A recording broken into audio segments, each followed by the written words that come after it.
విద్యార్థుల మీరంతా జీవితంలో కొన్ని ఉన్నతమైన నైతిక విలువలు, ఉన్నతమైన జీవన విధానాలు నేర్చుకోవడం తప్పనిసరి. అది మనం పుస్తకాలు చదవడం ద్వారా అయినా నేర్చుకోవచ్చు, లేదా ఉపాధ్యాయులు కానీ పెద్దలు కానీ చెప్పినటువంటి మంచి మాటలు పాటించడం ద్వారా అయినా నేర్చుకోవచ్చు. సరే, మీరేం తెలుసుకోవాలి? ఈరోజు రాముని జీవితం నుంచి మీరేం తెలుసుకోవాలో చెప్పబోతున్నాను. రాముని జీవితం నుంచి మీరేం తెలుసుకోవాలి అంటే, ఆయన నడిచిన మార్గాన్ని గురించి తెలుసుకోవాలి, ఆయన జీవన విధానాన్ని గురించి తెలుసుకోవాలి. తెలుసుకుంటే మనకేం వస్తుంది, మనకే జ్ఞానం వస్తుంది అంటే, రాముని గురించి నేర్చుకుంటే, చదువు తెలుసుకుంటే ఉత్తమమైన కొడుకు ఎలా ఉండాలో తెలుస్తుంది.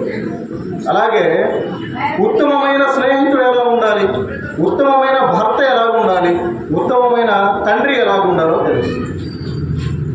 సమాజంలో జీవించడానికి మనకి ఈ రామతత్వం అనేది చాలా ఉపయోగపడుతుంది.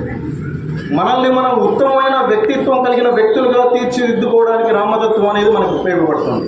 సో తద్వారా మీరందరూ కూడా ఆ రామతత్వాన్ని గురించి, ఆయన నడిచిన మార్గాన్ని గురించి తెలుసుకోవాలని కోరుకుంటున్నాను. అలాగే ఒక మంచి వ్యక్తి పక్కన కనుక మనం ఉన్నట్లయితే మనం కూడా ఉత్తమమైన వ్యక్తులుగా తీర్చిదిద్దబడతాం. ఉదాహరణకి అమ్మాయిలందరూ, మీరందరూ పూలు పెట్టుకుంటారు కదా, పూలు పెట్టుకుంటారు, మాల కట్టి పూలు పెట్టుకుంటారు. మీరు ఆ పూలు కూడా పెట్టుకోవట్లే, ఆ మాలతో పాటు దారాన్ని కూడా పెట్టుకుంటున్నాం. అది గమనించారు ఎప్పుడన్నా?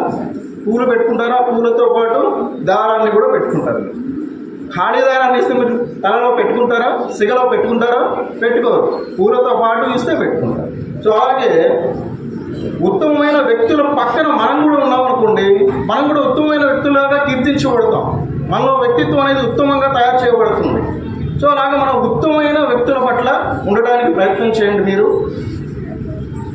అది ఎలాగంటే, శ్రీరాముడు ఉత్తమమైన వ్యక్తిత్వం కలవాడు, ఆయన మంచివాడు.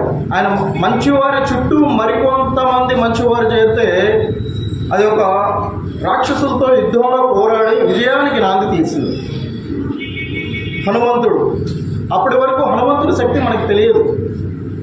రాముడి పక్షాన చేరి మంచి వైపు నిలబడి రాక్షసుల పైన యుద్ధం చేశాడు కాబట్టి ఆయన బలాలేంటో మనకు తెలిసింది.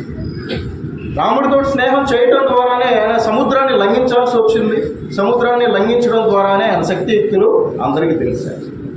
అలాగే సుగ్రీవుడు కానీ, విభీషణుడు కానీ, ఇంకా ఇతరత్ర హనుమదాదులు కానీ ఎవరైనా సరే ఒక మంచివారి పక్షాన్ని చేరారు కాబట్టి వాళ్ళు కూడా చరిత్రలో మంచివారిగా కీర్తించబడ్డారు.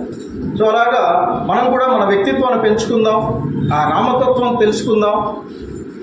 ఈ రామతత్వాన్ని గురించి ఎందుకు చెప్పారంటే, కొంతమంది అనుకోవచ్చు, కొంతమంది సందేహం రావచ్చు, సార్ ఒక మతానికో ఒక దేవుడికి సంబంధించిన మాటలు స్కూల్లో మాట్లాడకూడదు సార్ అని చెప్పేసి అంటారు.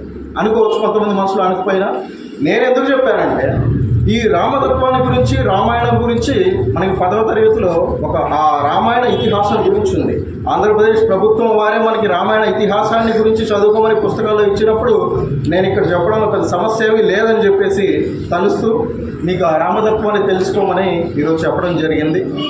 చెప్పిన మాటను స్వీకరించి మీరు తెలుసుకొని ఆ తత్వం ద్వారా పెంచుకోవాల్సినట్టు ఉన్నతమైన వ్యక్తిత్వాన్ని పెంచుకుంటారని ఆశిస్తూ